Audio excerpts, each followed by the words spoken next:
Hello ವಿದ್ಯಾರ್ಥಿಗಳೇ, welcome back to the new video. ನೋಡಿ, ನಾನು ಪ್ರತಿಯೊಂದು ಸ್ಕಾಲರ್ಶಿಪ್ ಬಗ್ಗೆ ಅಪ್ಡೇಟ್ ಮಾಡ್ತಿರ್ತೀನಿ. ಅದಕ್ಕೋಸ್ಕರ ನಿಮ್ಮ ಚಾನಲ್ ಸಬ್ಸ್ಕ್ರೈಬ್ ಆಗಿರಿ. ಯಾಕಂದರೆ ತುಂಬ ಒಂದು ಗೌರ್ಮೆಂಟ್ ಸ್ಕಾಲರ್ಶಿಪ್ ಆಯಿತು, ಪ್ರೈವೇಟ್ ಸ್ಕಾಲರ್ಶಿಪ್ ಆಯಿತು, ಪ್ರತಿಯೊಂದು ಅಪ್ಡೇಟನ್ನು ಮಾಡ್ತಾನೆ ಇರ್ತೀನಿ. ನೋಡಿ, ಒಂದು ವಿಡಿಯೋದಲ್ಲಿ ನಾಳಿದ್ದೆ ನಾನು ವಿಂದುಸ್ಲ್ಯಾಂಡ್ ಒಂದು ಸ್ಕಾಲರ್ಶಿಪ್ ಬ್ಯಾಂಕ್ ಬಗ್ಗೆ. ಅಲ್ಲಿ ನಿಮ್ಮದು ಜನರಲ್ ಡಿಗ್ರಿ ಸ್ಟೂಡೆಂಟ್ಸ್ ಆದರೆ 50,000 25,000 ಬರುತ್ತೆ. ಹಾಗೂ ಪ್ರೊಫೆಷ್ನಲ್ ಡಿಗ್ರಿ ಕೋರ್ಸ್ ಆಗಿದ್ದರೆ ನಿಮಗೆ 75,000 ಅಮೌಂಟ್ ಅನ್ನೋದು ಬರುತ್ತೆ ಅಂತ ಹೇಳಿದ್ದೆ. ನೋಡಿ, ಈಗ ತುಂಬ ಜನ ಅಪ್ಲೈ ಮಾಡಿದ್ದಾರೆ. ತುಂಬ ಜನಕ್ಕೆ ಸೆಲೆಕ್ಟ್ ಅನ್ನೋದಾಗಿದೆ. ಸೆಲೆಕ್ಟೆಡ್ ಫಾರ್ ನೆಕ್ಸ್ಟ್ ರೌಂಡ್ ಅಂತ ಬರ್ತಿದೆ. ಅದೆಲ್ಲಿ ಸಿಗುತ್ತೆ ಅಂದರೆ ನೀವು ವೆಬ್ಸೈಟ್ ಮೇಲೆ ಕ್ಲಿಕ್ ಮಾಡ್ಕೊಂಬಿಟ್ಟು ನೋಡಿ. ಈಗ ಎಕ್ಸಾಂಪಲ್ ನನಗೆ 50,000 2 ಟೈಮ್ಸ್ ಬಂದಿದೆ. ಹಾಗೂ ತುಂಬ ಇನ್ನೂ ಬೇರೆ ಸ್ಕಾಲರ್ಶಿಪ್ ಎಲ್ಲ ನೆಕ್ಸ್ಟ್ ರೌಂಡ್ ಸೆಲೆಕ್ಟ್ ಆಗಿದ್ದಾವೆ. ನನಗೆ ಯಾವ ಥರ ಅಮೌಂಟ್ ಬಂತು, ನನಗೆ ಅವರು ನೆಕ್ಸ್ಟ್ ರೌಂಡ್ ಸೆಲೆಕ್ಟ್ ಆದಮೇಲೆ ನೆಕ್ಸ್ಟ್ ಪ್ರೊಸೀಜರ್ ಏನೋ ಅದನ್ನು ಕಂಪ್ಲೀಟ್ ಇದೇ ವಿಡಿಯೋದಲ್ಲಿ ಹೇಳ್ತೀನಿ. ಅದಕ್ಕೋಸ್ಕರ ವಿಡಿಯೋನ ಎಂಡ್ವರೆಗೂ ನೋಡಿ, ನಿಮಗೆ ಒಂದು ಕಂಪ್ಲೀಟ್ ಐಡಿಯಾ ಸಿಗುತ್ತೆ. ನೀವು ಈಸಿಯಾಗಿ ಸ್ಕಾಲರ್ಶಿಪ್ಪನ್ನು ತೊಗೋಬೋದು. ನೋಡಿ, ಈಗ ನೀವು ಸ್ಕಾಲರ್ಶಿಪ್ ಅಪ್ಲೈ ಮಾಡಿದ್ನ ಫಸ್ಟ್ ನೀವು ಅಪ್ಲೈಡ್ ಸ್ಕಾಲರ್ಶಿಪ್ ಮೇಲೆ ಕ್ಲಿಕ್ ಮಾಡಿದ್ರೆ ನಿಮಗೆ ಯಾವ್ಯಾವ ಸ್ಕಾಲರ್ಶಿಪ್ ಅಪ್ಲೈ ಮಾಡಿದರೆ ಅವೆಲ್ಲ ಸಿಗ್ತದೆ. ನೀವು ನೋಡ್ಬೋದು, ಫಸ್ಟ್ನೇದು ನಂದು HDFC ಸ್ಕಾಲರ್ಶಿಪ್ ಅವಾರ್ಡೆಡ್ ಅಂದರೆ ನಂಗೆ ಆಲ್ರೆಡಿ ಇದು ಸ್ಕಾಲರ್ಶಿಪ್ ಬರ್ತಾ ಇದೆ. ಇವಾಗ ಇಯರ್ಲಿ 50,000 ಅಮೌಂಟ್ ಅನ್ನೋದು ಬರ್ತಾಯಿದೆ. ಈಗ ತುಂಬ ಜನ ಸ್ಟೂಡೆಂಟ್ಸ್ ಏನಪ್ಪ ಅಂದರೆ, ಈಗ ಹಿಂದೂಸ್ಲ್ಯಾಂಡ್ ಬ್ಯಾಂಕು ಇದು ಎದುಟೇಕ್ ಫಾರ್ ಲೈಫ್ ಸ್ಕಾಲರ್ಶಿಪ್ ಪ್ರೋಗ್ರಾಮಲ್ಲಿ ತುಂಬ ಜನಕ್ಕೆ ನಾನು ಹೇಳಿದ್ದೆ. ಯಾಕಂದರೆ ಎಲ್ಲರಿಗೂ ಸ್ಕಾಲರ್ಶಿಪ್ ಸಿಗಲಿ ಅನ್ನೋ ಒಂದು ಉದ್ದೇಶದಿಂದ ಈಗ ತುಂಬ ಜನ ಸ್ಕಾಲರ್ಶಿಪ್ ಇದು ಒಂದು ಅಪ್ಲಿಕೇಶನ್ ಅನ್ನೋದು ಈ ಪ್ರೋಗ್ರಾಮಲ್ಲಿ ಎಲ್ಲರೂ ಅಪ್ಲೈ ಮಾಡಿದ್ದಾರೆ. ಅಪ್ಲೈ ಮಾಡಿಬಿಟ್ಟು ನಿಮ್ಮದು document verification for next round ಅಂತ ಸ್ವಲ್ಪ ಜನಕ್ಕೆ ತೋರಿಸ್ತಿದೆ. ಇನ್ನೂ ಸ್ವಲ್ಪ ಜನದ್ದು ಸಬ್ಮಿಟೆಡ್ ಅಂತ ತೋರಿಸ್ತಿದೆ. ಅಂದರೆ ನೀವು ಇನ್ನೂ ವೇಟ್ ಮಾಡಬೇಕಾಗುತ್ತೆ. ನಿಮ್ದು ಇನ್ನೂ ಸೆಲೆಕ್ಟ್ ಆಗಿರಲ್ಲ. ಇನ್ನೂ 90 ಡೇಸ್ ಒಳಗಡೆ ನಿಮ್ದು ಯಾವುದೇ ಅವ್ರ ಕಡೆಯಿಂದ ರೆಸ್ಪಾನ್ಸ್ ಬಂದಿಲ್ಲ ಅಂದರೆ ನಿಮ್ಮದು ಸೆಲೆಕ್ಟ್ ಆಗಿರಲ್ಲ ಅಂತ. ಇದು ಒಂದು ಅಷ್ಟೇ. ಈಗ ಯಾರ್ದು ಸೆಲೆಕ್ಟೆಡ್ ಫಾರ್ ನೆಕ್ಸ್ಟ್ ರೌಂಡ್ ಅಂತ ಬಂದಿದೆ, ಇವ್ರು ಏನು ಮಾಡಬೇಕಂದ್ರೆ ನಿಮಗೆ ನೋಡಿ, ಈ ಥರ ಒಂದು ಕಂಪಲ್ಸರಿ ನಿಮಗೆ ಸೆಲೆಕ್ಟೆಡ್ ಫಾರ್ ನೆಕ್ಸ್ಟ್ ರೌಂಡ್ ಅಂತ ಬಂದಮೇಲೆ ನೆಕ್ಸ್ಟ್ ಒಂದು ನಿಮಗೆ ಟೆಲಿಫೋನಿಂದ ಒಂದು ಕಾಲ್, ಅಂದರೆ ಆ ಕಂಪ್ನಿ ಕಡೆಯಿಂದ ನಿಮಗೊಂದು ಕಾಲ್ ಅನ್ನೋದು ಬರುತ್ತೆ. ಬಂದಮೇಲೆ ನಿಮಗೆ ಒಂದು 5 ಕ್ವಶನ್ಸ್ ಅನ್ನೋದು ಕೇಳ್ತಾರೆ. ಅದಕ್ಕೆ ನೀವು ಈ ವಿಡಿಯೋನ ಕಂಪ್ಲೀಟಾಗಿ ವಾಚ್ ಮಾಡಿ. ನೀವು ಅಲ್ಲಿ ಆನ್ಸರ್ ಏನು ಮಾಡಬೇಕು ಅನ್ನೋ ನಾನು ಕಂಪ್ಲೀಟಾಗಿ ಹೇಳ್ತೀನಿ. ಅದಕ್ಕೋಸ್ಕರ ಕೇಳಿಸ್ಕೊಳ್ಳಿ. ನಿಮ್ಗೆ 5 ಕ್ವಶನ್ಸ್ ಅನ್ನೋದು ಕೇಳ್ತಾರೆ. ಒಂದು 5-6 questions main important questions. Almost ಒಂದು 10 to 15 ಮಿನಿಟ್ಸ್ ಒಂದು ಕಮ್ಯುನಿಕೇಷನ್ಸ್ ಇರುತ್ತೆ. ಲೈಕ್ ಅವ್ರು ಏನಾದರೂ ಒಂದು ಕ್ವಶನ್ಸ್ ಕೇಳ್ತಾರೆ, ನಿಮ್ಗೆ ಅದಕ್ಕೆಲ್ಲ ನೀವು ರೆಸ್ಪಾನ್ಸ್ ಮಾಡ್ತಾ ಹೋಗಬೇಕಾಗುತ್ತೆ. ಅಂದರೆ ಯಾವುದೇ ಥರಕ್ಕೆ ಒಂದು ಫೇಕ್ ಆಗಿ ಎಲ್ಲ ಹೇಳಂತಿಲ್ಲ. ಮತ್ತು ಯಾವ ಲ್ಯಾಂಗ್ವೇಜಲ್ಲಿ ಇರುತ್ತೆ ಬ್ರೋ ಅಂತ ಕೇಳ್ತೀರಿ. ನೋಡಿ, ನಾನು ನನಗೆ 2 ಟೈಮ್ಸ್ ಸ್ಕಾಲರ್ಶಿಪ್ ಬಂದಿದೆ. ಫಸ್ಟ್ ಟೈಮ್ ನನಗೆ ಒಂದೇ ಸಾರಿ ಇರುತ್ತೆ. ಪ್ರತಿ ಇಯರ್ಗೂ ನಿಮಗೆ ಆ ಥರ ಕಾಲ್ ಮಾಡಿಲ್ಲ, ಅವರು ನಿಮ್ಗೆ ತೊಂದರೆ ಕೊಡಲ್ಲ. ಒನ್ ಟೈಮ್ ನಿಮಗೆ ಸ್ಕಾಲರ್ಶಿಪ್ ಸೆಲೆಕ್ಟ್ ಆದರೆ ಫುಲ್ಲು ನಿಮ್ಮದು ಅಂದರೆ 4 ವರ್ಷ ಕೂಡ ನಿಮಗೆ ಈ ಸ್ಕಾಲರ್ಶಿಪ್ ಅನ್ನೋದು ಬರ್ತಾ ಹೋಗುತ್ತೆ. ಮೇನ್ ನನಗೆ ಇಂಪಾರ್ಟೆಂಟ್ ಕ್ವಶನ್ಸ್ ಕೇಳಿದ್ದು, ನನಗೆ ಅವ್ರು ಯಾವ ಥರ ಕ್ವಶನ್ಸ್ ಕೇಳಿದ್ರು ಅದಕ್ಕೆ ನಾನು ಆನ್ಸರ್ ಏನು ಮಾಡಿದೆ ಅನ್ನೋದು ಹೇಳ್ತೀನಿ. ಅದಕ್ಕೆ ವಿಡಿಯೋ ನೋಡಿ.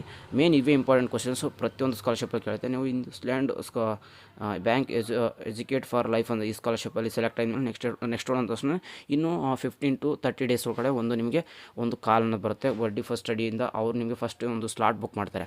ನೋಡಿ, ನೀವು ಈ ಥರ ನೆಕ್ಸ್ಟ್ ರೌಂಡ್ ಸೆಲೆಕ್ಟ್ ಆಗಿದ್ದಾರೆ, ಕಂಪ್ನಿ ಕಡೆಯಿಂದ ಕಾಲ್ ಮಾಡ್ತಾರೆ. ನೀವು ಇದನ್ನು ಪಿಕ್ ಮಾಡ್ತೀರಾ, ಟೈಮ್ ಯಾವಾಗ ಫ್ರೀ ಇದೆ ಅಂತ ಬಡ್ಡಿ ಫಸ್ಟ್ ಸ್ಟಡಿ ಅವ್ರಿಗೋಸ್ಕರ ನಿಮಗೆ ಒಂದು ಸ್ಲಾಟ್ ಬುಕ್ ಮಾಡ್ತಾರೆ. ನೀವು ಫ್ರೀ ಇರೋ ಟೈಮ್ಗೆ ನೀವು ಬಡ್ಡಿ ಫಸ್ಟ್ ಸ್ಟಡಿಯವರಿಗೆ ತಿಳಿಸ್ಬೇಕಾಗುತ್ತೆ.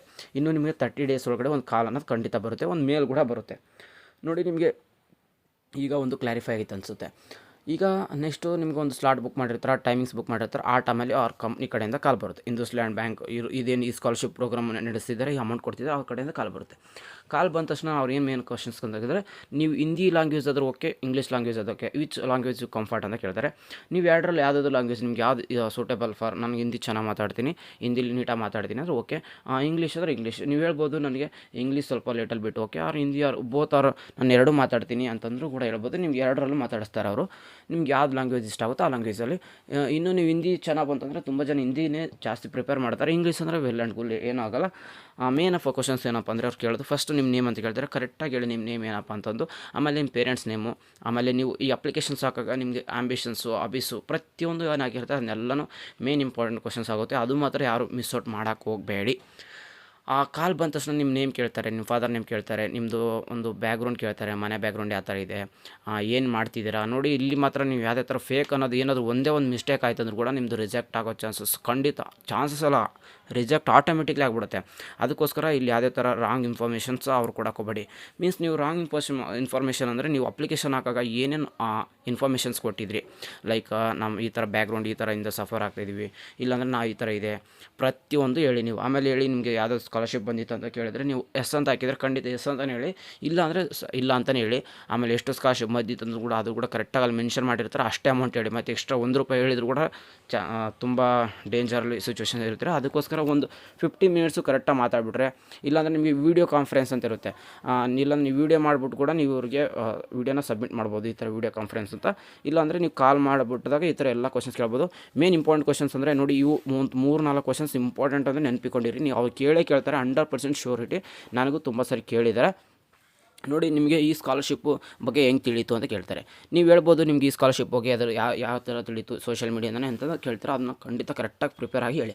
ಆಮೇಲೆ ಈ ಸ್ಕಾಲರ್ಶಿಪ್ ಅಮೌಂಟ್ ಕೊಟ್ಟರೆ ನೀವು ಏನಕ್ಕೆ ಯೂಸ್ ಮಾಡ್ತೀರಾ, ಇದನ್ನು ಮಾತ್ರ ಕರೆಕ್ಟಾಗಿ ಪ್ರಾಪರ್ ಹೇಳಬೇಕು. ಸರ್ ಇಲ್ಲ ಸರ್, ಸುಮ್ಮನೆ ನನಗೆ ಬಂತು ಸ್ಕಾಲರ್ಶಿಪ್, ನಾನು ಏನೋ ಬಟ್ಟೆ ತೊಗೋತೀನಿ ಇಲ್ಲ ಬೈಕ್ ತೊಗೋತೀನಿ ಅಂದರೆ ಖಂಡಿತ ನಿಮ್ಮದು ರಿಜೆಕ್ಟ್ ಆಗೋ ಚಾನ್ಸಸ್ ತುಂಬಾ ಇರುತ್ತೆ. ನೀವು ಬಂದಿರೋ ಸ್ಕಾಲರ್ಶಿಪ್ನ ಏನು ಮಾಡ್ತೀರಾ ಅಂದರೆ ಖಂಡಿತ ನೀವು ಎಜುಕೇಷನ್ ಪರ್ಪಸ್ಸೇ ಹೇಳಬೇಕಾಗುತ್ತೆ. ಲೈಕ್ ಕಾಲೇಜ್ ಫೀಸ್ ಆಯಿತು, ಇಲ್ಲ ಹಾಸ್ಟೆಲ್ ಫೀಸ್ ಆಯಿತು, ಇಲ್ಲ ಮೆಸ್ ಫೀಸ್ ಆಯಿತು, ನಿಮ್ಮದು ಏನೋ ಒಂದು ಎಜುಕೇಷನ್ ರಿಲೇಟೆಡ್ ಇರೋದು, ಇಲ್ಲಾಂದರೆ ಲೈಬ್ರರಿ ಫೀಸ್ ಕಟ್ಟಬೇಕಿತ್ತು, ಈ ಥರ ಎಜುಕೇಷನ್ ಸಂಬಂಧಪಟ್ಟಿದ್ದು ನೀವು ಅವ್ರಿಗೆ ಇನ್ಫಾರ್ಮ್ ಮಾಡಬೇಕಾಗುತ್ತೆ. ಈ ಥರ ಇಲ್ಲಿ ಏನೋ ಒಂದು ಸ್ವಲ್ಪ ಡೌಟ್ಸ್ಗಳು, ಏನೋ ಅದು ಮಾಡ್ತೀನಿ ಇದು ಮಾಡ್ತೀನಿ ಅಂದರೆ ತುಂಬ ಡೇಂಜರಲ್ಲಿ ಇರ್ತಾರೆ. ಅದಕ್ಕೋಸ್ಕರ ಎಜುಕೇಷನ್ ಸಂಬಂಧಪಟ್ಟಿದ್ದು ಕಾಲೇಜ್ ಫೀಸ್ ಕಟ್ತೀನೋ ಈ ಥರ ಏನೋ ಒಂದು ಹೇಳಿ. ಆಮೇಲೆ ನಿಮ್ಮ ಬ್ಯಾಕ್ಗ್ರೌಂಡ್ ಯಾವ ಥರ ದುಡ್ಡಿಂದ ಸಮಸ್ಯೆ ಬರುತ್ತಿದೆ ಹೇಳಿ. ನೀವು ಸ್ವಲ್ಪ ಜನ ಸ್ಟೂಡೆಂಟ್ಸು ನಾನು ನೋಡಿದಂಗೆ ಅಪ್ಪ ಇರಲ್ಲ ಅಂಥವ್ರಿಗೆ ಮಾತ್ರ ಹೇಳ್ತಿರೋದು, ಇದ್ದವ್ರಿಗಲ್ಲ, ಸಾರಿ.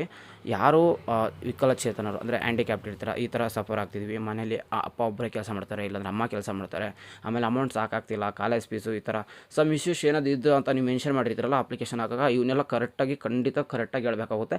ಇನ್ನು ನೀವೇನು ಹಾಕಿರಲಿಲ್ಲ ಅಂದರೆ ಎಷ್ಟು ಜನ ಇದ್ದೀರಾ, ಇಷ್ಟು ಅಮೌಂಟ್ ಎಷ್ಟಾಗುತ್ತೆ, ಸಾಕಾಗುತ್ತಾ, ನಿಮ್ಮದು ಅಗ್ರಿಕಲ್ಚರ್, ಈ ಥರ ಪ್ರತಿಯೊಂದು ನೀವೇನನ್ನು ಇನ್ಫಾರ್ಮೇಷನ್ ಅಪ್ಲಿಕೇಶನ್ಲಿ ನೀವು ಹಾಕಿರ್ತೀರ ಅದನ್ನೇ ಕರೆಕ್ಟಾಗಿ ಅವರಿಗೆ ಒಂದು ಒಳ್ಳೆ ರೀತಿಲಿ ಕನ್ವೆ ಮಾಡಬೇಕಾಯ್ತಾ. ಅವ್ರು ನಿಮಗೆ ಮಾತಾಡ್ತಿದ್ರೆ ಈ ಪಾಪ ಈ ಹುಡುಗನಿಗೆ ನಾವು ಪ್ರತಿ ವರ್ಷ ಸ್ಕಾಲರ್ಶಿಪ್ ಕೊಡಬೇಕು ಅನ್ನೋ ಒಂದು ಇದು ಬರಬೇಕು. ಜಸ್ಟ್ 15 ಮಿನಿಟ್ಸು ಈ ಥರ ಒಂದು ಸರಿ ನಿಮ್ಮದು ಕರೆಕ್ಟಾಗಿ ಒಂದು ಕಮ್ಯುನಿಕೇಷನ್ಸು ಅಪ್ರೂವ್ಡ್ ಆಯ್ತು ಅಂದರೆ ನಿಮಗೆ 4 ಇಯರ್ಸ್ ಸ್ಕಾಲರ್ಶಿಪ್ ಅನ್ನೋದು ಬರುತ್ತೆ, ಖಂಡಿತ ಬರುತ್ತೆ. ಇವು ಮೇನ್ ಕ್ವಶನ್ಸ್ ಆಗಿತ್ತು, ನೆನಪಿಕೊಂಡಿರಿ. ನಿಮ್ಮ ನೇಮು, ಎಜುಕೇಷನ್ ಡೀಟೇಲ್ಸು, ಏನು ಓದ್ತಿದ್ದೀರಾ, ಇದು ಒಂದು ಇಂಪಾರ್ಟೆಂಟು. ಏನು ಓದ್ತಿದ್ದೀರಾ ಅಟ್ ಕರೆಂಟ್ಲಿ ಸ್ಟಡಿಂಗ್. ನೀವು ಅಪ್ಲಿಕೇಶನ್ ಹಾಕಾಗಿ ಏನು ಓದ್ತಾ ಇದ್ದರೆ ಈಗ ಜಸ್ಟ್ ಕಾಲ್ ಪಿಕ್ ಮಾಡಿದಾಗ, ಕಾಲ್ ಬಂದಾಗ ಏನು ಮಾತಾಡ್ತಿದ್ದೀರಾ ಅದು ಕೂಡ ಇಂಪಾರ್ಟೆಂಟ್ ಆಗುತ್ತಾ. ಅದು ಕೂಡ ನೀವು ಕರೆಕ್ಟಾಗಿ ಏನು ಸ್ಟಡಿ ಮಾಡ್ತಿದ್ದೀರಾ, ನಿಮ್ಮ ಪರ್ಸೆಂಟೇಜು, ಪ್ರತಿಯೊಂದು ಕರೆಕ್ಟಾಗಿ ಇನ್ಫಾರ್ಮೇಷನ್ಸ್ ಕೊಡಿ, ನಿಮಗೆ ಸ್ಕಾಲರ್ಶಿಪ್ ಅನ್ನೋದು 100% ಬರುತ್ತೆ. ಕಂಗ್ರ್ಯಾಚುಲೇಷನ್ಸ್. ಇದಕ್ಕೆ ನಾನೇ ಫಸ್ಟ್ ಆಲ್ ದ ಬೆಸ್ಟ್ ಅಂತ ಹೇಳ್ತೀನಿ. ಹಾಗೂ ಸ್ಕಾಲರ್ಶಿಪ್ ಅನ್ನೋದು ತುಂಬ ಜನಕ್ಕೆ ಬರ್ತಾ ಇದೆ ಅಂತ, HDFC ಆ ಥರ ಸ್ಕಾಲರ್ಶಿಪ್ ಕೂಡ ಬಂದಿದೆ, ಅವರಿಗೆಲ್ಲ ಕಂಗ್ರ್ಯಾಚುಲೇಷನ್. ಇನ್ನೂ ಸ್ವಲ್ಪ ಜನ ಸೆಲೆಕ್ಟ್ ಆಗ್ತಿದ್ದೀರಾ, ಇನ್ನೂ ಸ್ವಲ್ಪ ಜನ ಈ ಒಂದು ಸ್ಕಾಲರ್ಶಿಪ್ಗೆ next round for select round ಅಂತ ಕೇಳ್ತಿದ್ದೀರಾ. ನಿಮ್ಮದೆಲ್ಲ ಡೌಟ್ಸ್ ಕ್ಲಿಯರ್ ಆಯ್ತು ಅನಿಸುತ್ತೆ. ಅದಕ್ಕೋಸ್ಕರ ಒಳ್ಳೆ ಪ್ರಿಪೇರ್ ಆಗಿ ಕರೆಕ್ಟಾಗಿ ಆನ್ಸರ್ ಹೇಳೋರಿಗೆ. ಇನ್ನು ಯಾವುದೇ ಥರ ಡೌಟ್ಸ್ ಇದ್ದರೆ ನಮ್ಮ ಕಮೆಂಟ್ ಬಾಕ್ಸಲ್ಲಿ ಹಾಕಿ, ಅದು ನಿಮಗೆ ಪ್ರತಿಯೊಂದು ಆನ್ಸರ್ ಮಾಡೋಕ್ಕೆ ಟ್ರೈ ಮಾಡ್ತೀನಿ. ಅದಕ್ಕೋಸ್ಕರ ನಮ್ಮ ಚಾನಲ್ಗೆ ಸಬ್ಸ್ಕ್ರೈಬ್ ಆಗಿರಿ. ಪ್ರತಿಯೊಂದು ಸ್ಕಾಲರ್ಶಿಪ್ ಅಪ್ಡೇಟ್ ನಾನು ಕೊಡ್ತಾ ಇರ್ತೀನಿ. ಗೌರ್ಮೆಂಟ್ ಸ್ಕಾಲರ್ಶಿಪ್ ಆಯಿತು, ಪ್ರೈವೇಟ್ ಸ್ಕಾಲರ್ಶಿಪ್ ಆಯಿತು, ಇನ್ನೂ ಬೇಜನ್ ಸ್ಕಾಲರ್ಶಿಪ್ ಇದ್ದಾವೆ. ನಾನೇ ಬೇಕಾದ್ರೆ ನೆಕ್ಸ್ಟ್ ಇನ್ನೊಂದು ಸ್ವಲ್ಪ ಸ್ಕಾಲರ್ಶಿಪ್ ಇದೆ, ಅದ್ರ ಬಗ್ಗೆ ಇನ್ಫಾರ್ಮೇಷನ್ ಕೊಡಿ ಅಂತ ಕೊಡ್ತೀನಿ. ನೆಕ್ಸ್ಟ್ ವಿಡಿಯೋದಲ್ಲಿ ಕಮೆಂಟ್ ಬಾಕ್ಸಲ್ಲಿ ಹಾಕಿ.